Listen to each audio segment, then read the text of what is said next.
Кабинет здорового ребенка, открывшийся в детской поликлинике, оснащен необходимым инвентарем и учебными пособиями для организации консультативной работы с родителями по вопросам развития, воспитания и ухода за ребенком.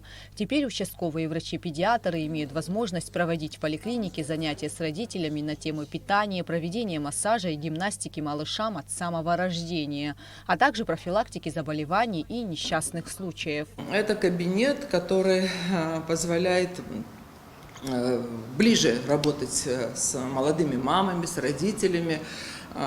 Здесь мы показываем, как ухаживать за ребенком, особенно за новорожденным, как осуществлять питание, техника грудного вскармливания, как готовить прикорм. Вот здесь у нас наглядно есть и все условия для того, чтобы показать маме, как готовится первый прикорм, сколько его надо давать, какая должна быть густота этой смеси. Тут очень много нюансов.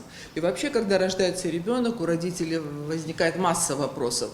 Причем бывают и проблемы и психологического плана. Вот здесь, в этой уютной обстановке, все эти проблемы можно решить, выслушать все вопросы мам и пап. Мы приглашаем всех, да, всю семью.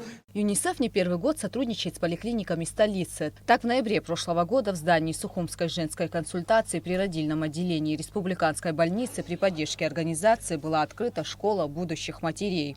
Глава Сухумского офиса ЮНИСЕФ отмечает, что здоровье детей является самым важным аспектом в их деятельности. Я думаю, что это очень важно, потому что здоровье детей – это самый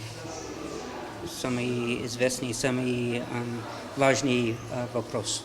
Я очень рад еще раз, что мы здесь. В кабинете здорового ребенка теперь можно будет распознать отставание малыша не только в психическом, но и моторном развитии. Для этого здесь постоянный прием будет вести специалист-педиатр. Кроме того, в поликлинике будут организовываться тренинги и семинары для повышения квалификации сотрудников. Гугуца Вардани, Ильдар Дамиров, Абхазское телевидение.